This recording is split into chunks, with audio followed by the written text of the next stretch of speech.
My family and I have enjoyed seeing old friends, making new friends. Your hospitality has been wonderful. Joel and Dave and Aaron and Kennedy and Peter and I were in the back this afternoon discussing football and food and all the things that matter most. So it's been a wonderful visit thus far, and we're looking forward to the next few days together. My wife Amy is here with me. Our two teenage daughters are running around somewhere with Peter's children, and I'm sure having a wonderful time. My intent today is simply to initiate a conversation. Okay, we're not going to be able to touch on everything or address every question. I'm merely gesturing toward what you might call a sensibility about the world we live in and who we are in light of that can inform the church in terms of who we are and what it is that we're supposed to be doing. You might like to know that 7 years ago, my family and I started out on a journey. God called us to set out on a path which had no certain end point view, but I was wrestling in the deepest way with what one friend calls a deep disquiet. Wrestling with questions that simply wouldn't leave me alone.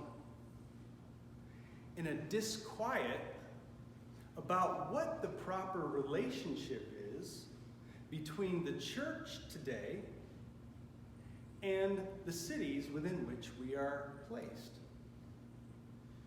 How do we understand our role within the place where God has planted us? And is that role something that's static, or is it something that changes? Does the church today know enough about the conditions within which we live? Where do we place our hope? And are we really preparing, not only to get our own way perhaps, or to serve somebody else's interest perhaps, but are we really preparing and living in a way that takes God's work and not only what he's done and what he's doing, but what he will do as seriously as we ought? These kinds of questions they become complex pretty quickly. We live in a strange time. I don't need to give you any evidence for that. I can't imagine a stranger condition to live within than the conditions we live in right now. And so as we've been traveling this journey, as all of these strange events have started to take shape, it's helping me realize why God had called us on this journey. Going to wherever I could find answers to these questions that the church requires answers to. We've encountered, faithful friends along the way. We've encountered formidable foes, believe me. But I would submit to you that this is a question of the utmost importance right now. What is the vocation of the church within the conditions that we face today? There are lots of sub-questions that you can situate underneath that question, but that's the main focus. That's my concern. It has to do with the faithfulness of the church. And before we launch into these things, because I'm going to be kind of pointing at some contemporary scholars and things like that, I want to make my commitments very clear as not only as a priest, but as a disciple of the Lord Jesus Christ. What is my commitment? My commitment is to see him glorified. The crucified and resurrected Lord made central. And I carry out this work as a theologian. Okay? Now, I have a friend whose son, Benedict, is one of the most wonderful kids you'll ever meet. And they were at a party once, and he must have been 7 or 8. And one of the party guests asked Benedict, "Well, what does your dad do?" And he says, "My dad's a theologian." And the woman said, "Well, tell me, Benedict, what does a theologian do?" And Benedict got really quiet. He says, "Nobody knows."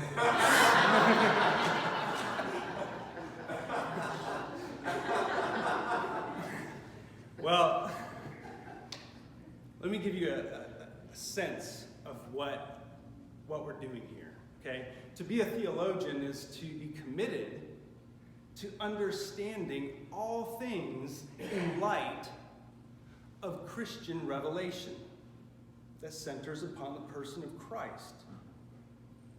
Okay, so if it's to understand all things in relationship to Christ or in light of revelation, what does that exclude? Nothing. So theology is about understanding, all things in light of who God is, what he's done, what he's doing, what he will do. And this is exciting because the whole world opens up.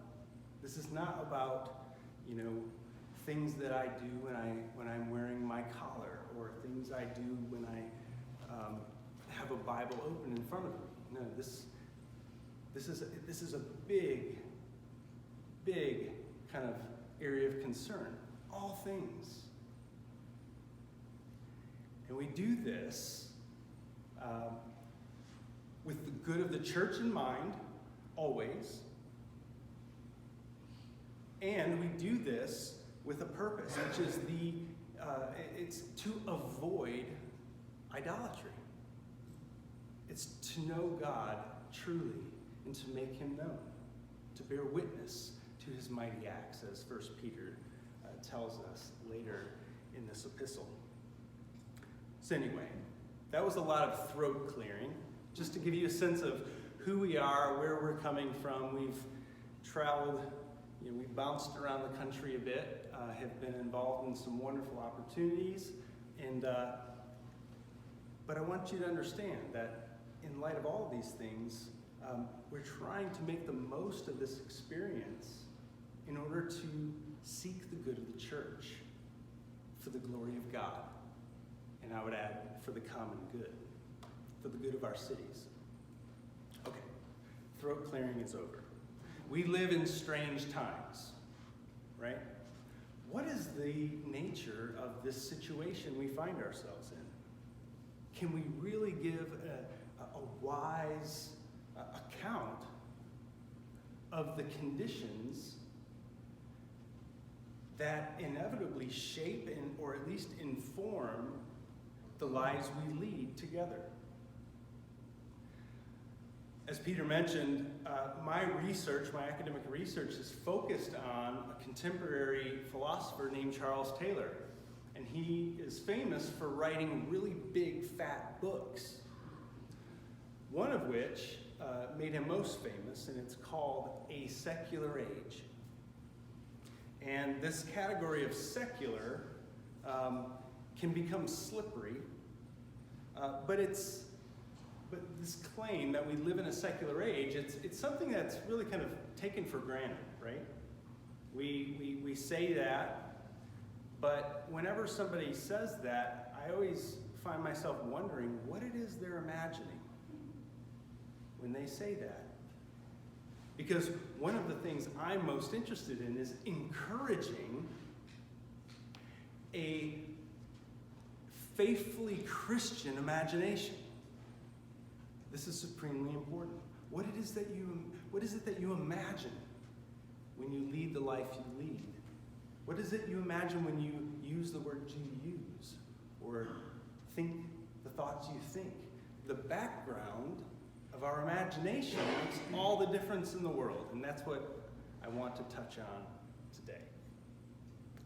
So there's much to say about Charles Taylor's work on secularization, or the title of his book, A Secular Age, or This Secular Age. But what I want to point out is the three ways that he uses this word. In the third way is actually an original or constructive contribution that he makes. Okay, so usually when you hear people talk of our age being secular, they'll refer to the ways in which today, to us, it seems like belief, or at least reference to God, or transcendence even, is low compared to in the past. We don't refer to God when we consider the nature of things, if you like, or our humanity. We don't refer to God when we discuss these things anymore. That's kind of the first way of understanding the word secular. And that's more or less, you can demonstrate that in some ways, perhaps. And that's not to be denied. Let's move to the second definition. The second way of understanding secularization, or the secular, is the noticeable decrease to the decrease in the ways that people refer to religion in the public realm. Okay, so we're talking politics, business, law, education, etc. And so there's a noticeable decrease in the public realm, a decrease in reference to God. So it's as if God is not in the public anymore. Where did he go? Well, now we presume, we assume that our faith in God is a private matter, or a personal concern. And it really doesn't have much to do with all things that we should be concerned with. Okay? And so if we're honest and we start to ask ourselves, is this what I think? Do I presume, or does my life communicate that I believe that my faith is something private and strictly personal? Well, these are hard questions. We need to get at that and understand, because we have been shaped and informed in ways that lead us to these conclusions. And so we need to be more mindful of this. And this is, the second definition is usually what people want to talk about when they refer to the secular. And they'll appeal to, the decrease in church attendance, the ways in which young people have very little interest in Christian community or campus ministries or things like that. And this is all true. But Charles Taylor makes an original contribution and asks us to consider in a deeper way what might be involved in this process of secularization. So, what does Taylor tell us to consider? I'm going to try to move past this as quickly as possible to get to 1 Peter. All right? Bear with me, please. Taylor's primary interest, without denying the first two definitions of the secular, his primary interest is in pointing out how transitions and shifts And not only in terms of our thinking, but in terms of our social and institutional life, transitions and shifts have been taking place over the course of the last 500 years that are really extraordinary. His question is, why is it that 500 years ago, under those conditions, disbelief in God would have been unthinkable? The world they lived in just didn't, it was unthinkable to imagine that this was a world that in some, in one way or another had nothing to do with God.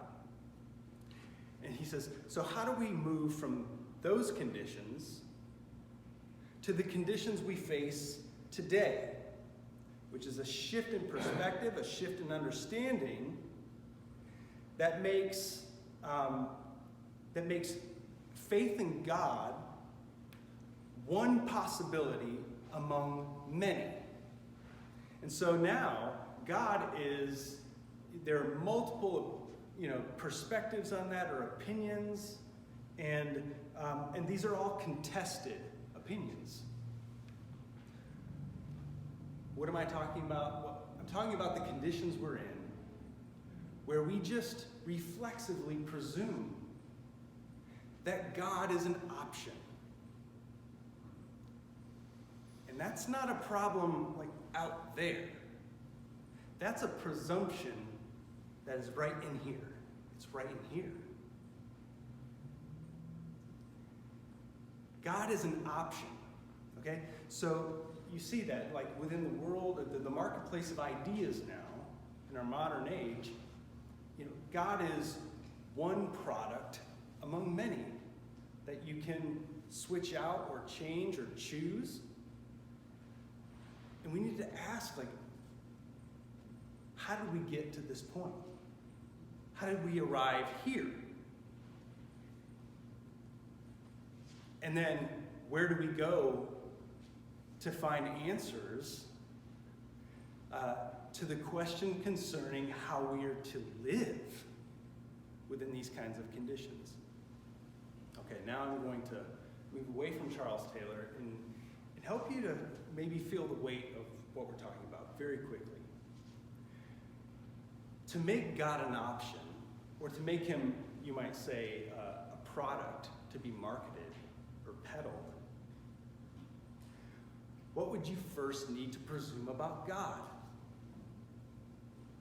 Well, this is a deep theological question, okay? So most of us, we would imagine, say, the act of God creating, okay? And we imagine one thing, God, and then he creates, and now there are two things, God and creation.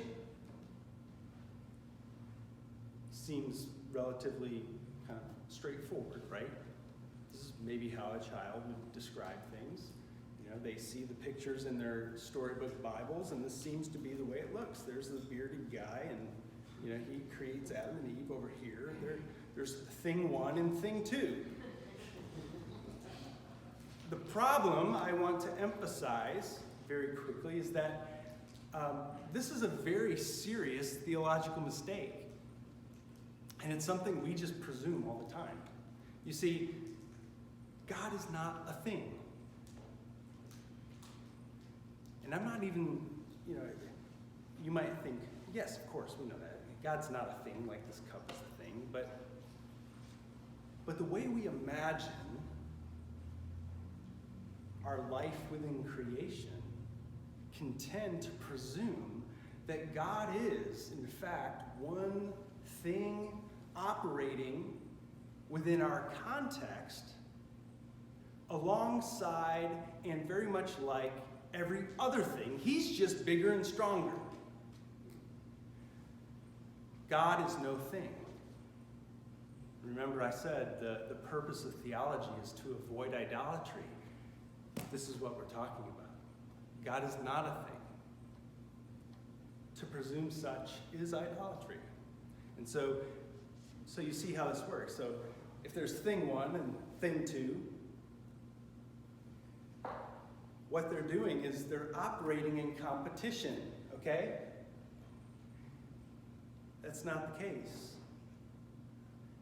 And if there's thing one and thing two, then what we presume is that we will have direct contact with, God.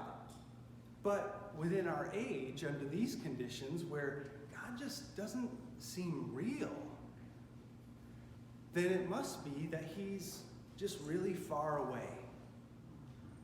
That's deism. I mean, you see, this is like the heart of a lot of the modern problems that we've had to wrestle with and understand. But there's a very basic way of getting at the heart of the problem. And it's what I'm trying to suggest to you. To say, we need to talk about that. What is it that we imagine concerning our life as creatures within creation? What is it we imagine about who God is and how we rightly relate not only to the world around us, but how do we relate rightly to him?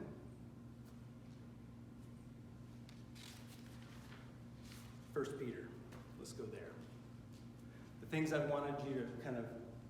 wanted to suggest to you is to consider how conditions have changed over time, and with the change in those conditions, the church's relationship to its surrounding city also changes.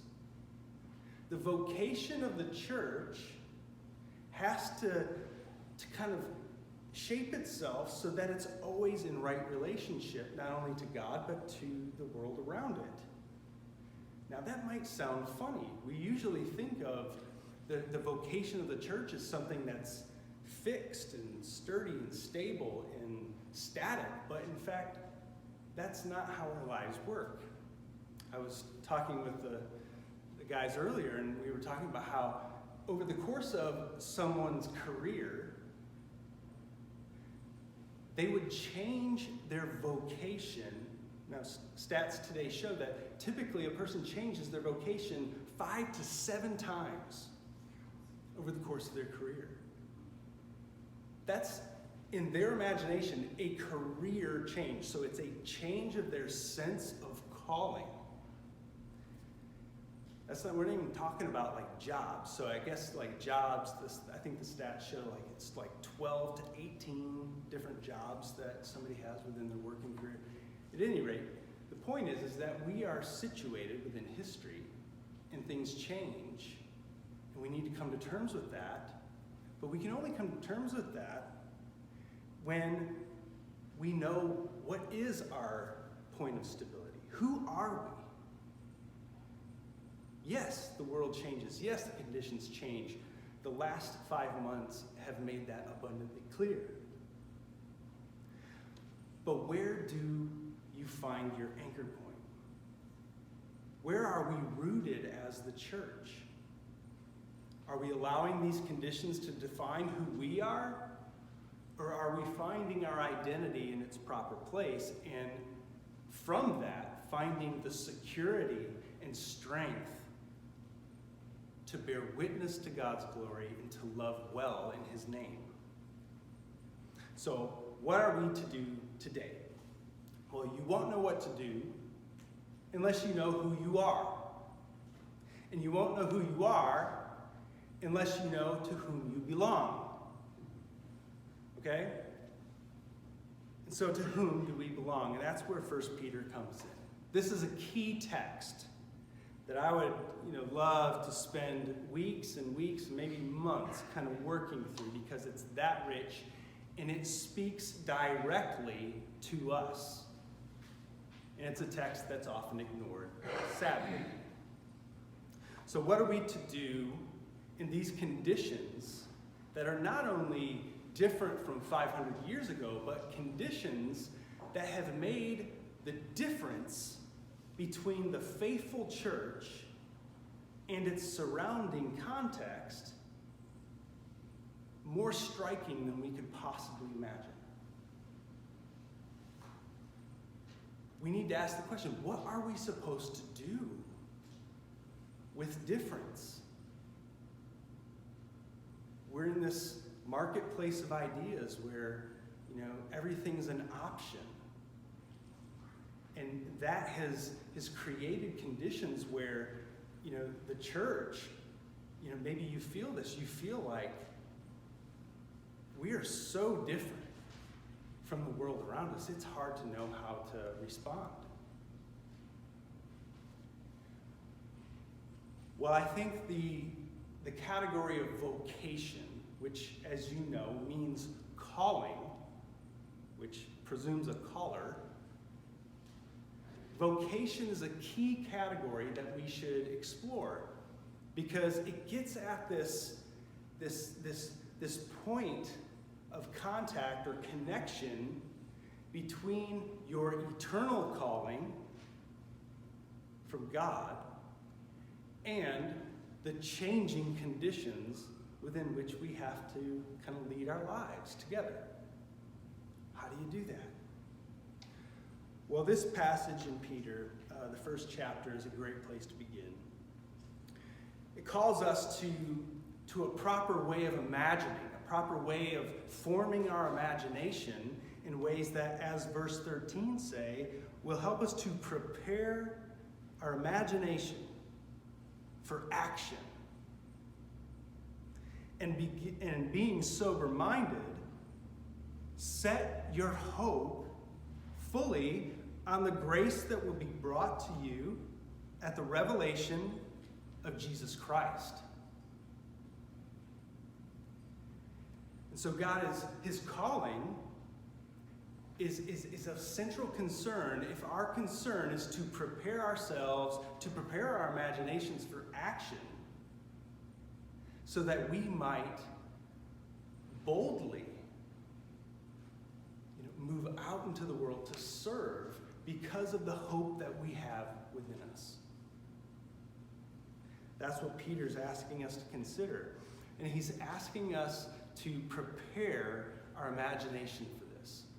Because the backdrop against which you imagine your life influences and shapes the form of your life taken here and now, in this place and in this time. Let's explore this a little bit, shall we?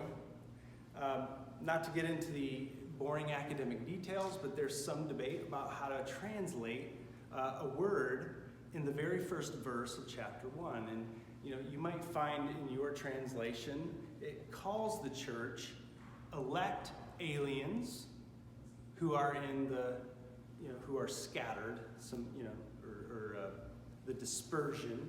You're dispersed all over the place. And some would translate it exiles, which I prefer, and I'll unpack why. The reason I'm pointing this out is because these words, they carry freight, they shape the way we imagine. Okay, so let's consider this. If Peter's saying to the church, you who are scattered about are aliens, okay? Now, not green figures with, tentacles and big eyes, but to be an alien is to be one who is situated in a place that is completely foreign. There's no point of contact. And so, what do you think an alien's response would be to those conditions? Isolation, right?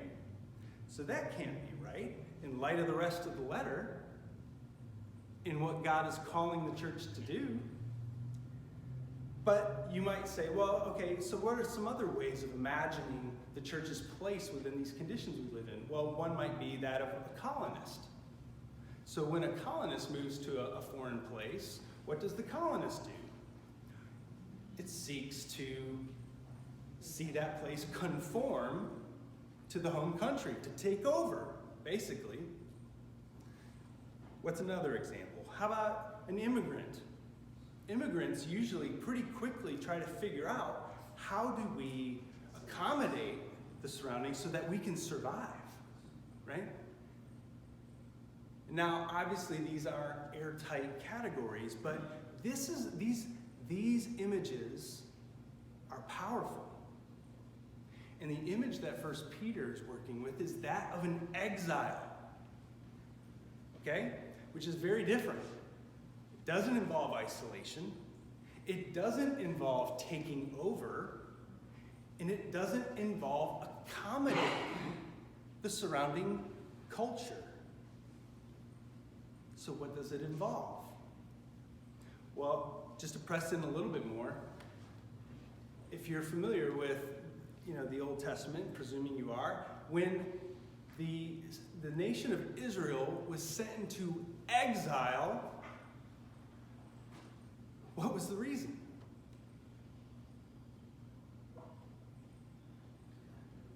The reason that Israel would have been sent into exile is to go through a process of purification. It didn't have anything to do with the sin of the surrounding world. It had everything to do with the sin of the people of God. And that's why later in the letter, Peter says, judgment begins in the household of God.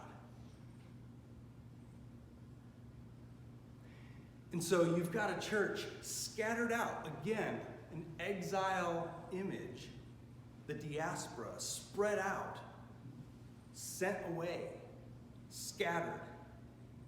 Okay? This is an image of exile, which has to do with God's fatherly interest in seeing his church grow up, purified, and as the text says, holy. Why? Because he is holy. The one to whom we belong is holy. And to be with the one who is holy requires the holiness of his people. That's the nature of our relationship with our loving Father, who has done mighty things to bring this into fruition. So those are some of the different kind of ways in which we can imagine our situation. Exile is the one we need to focus on. We need to understand what that might mean.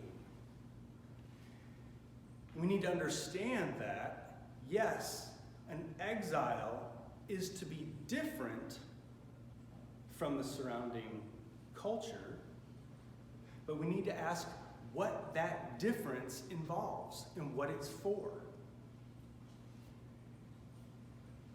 And here again, 1 Peter's very helpful. What makes all the difference?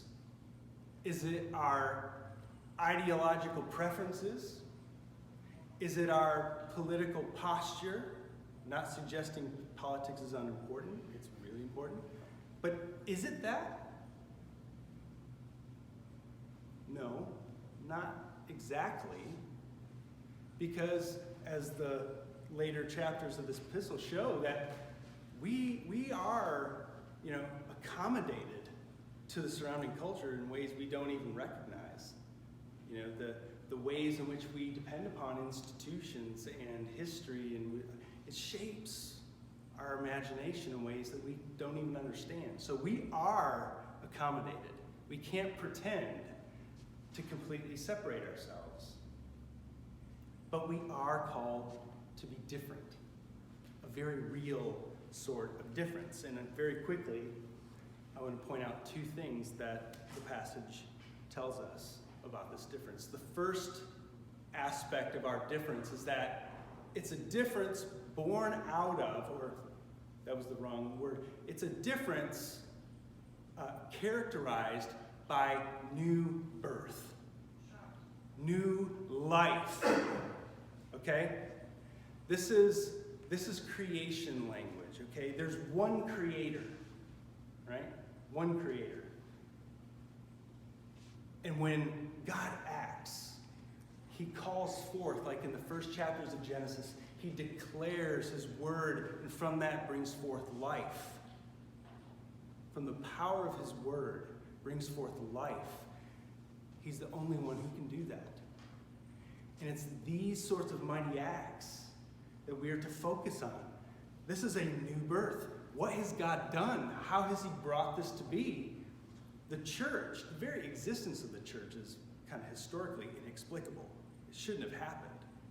But here we are. Because our hope is in God. He is the reason for this. And he says this is a new birth, a new life. But it's important to point out, like in verses 17 and 18, how he doesn't contrast this new life, this new birth, with the sort of life that is out there. Okay? What does he contrast this new life that you have received with? He contrasts it with your former life.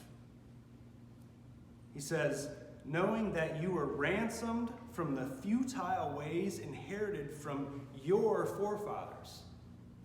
You have received in and through, yes, culture, history, family, work. You have received a form of life. And he's saying, hey, it's about you becoming who you are. And because you have been brought to life, new creation, we are to have more discernment. We are to seek wisdom about what we need to leave behind and what we need to assume going forward. He says, you were once without knowledge of God, and now you know God. And the old ways are to be left behind. So his focus is on his children. His focus is on you.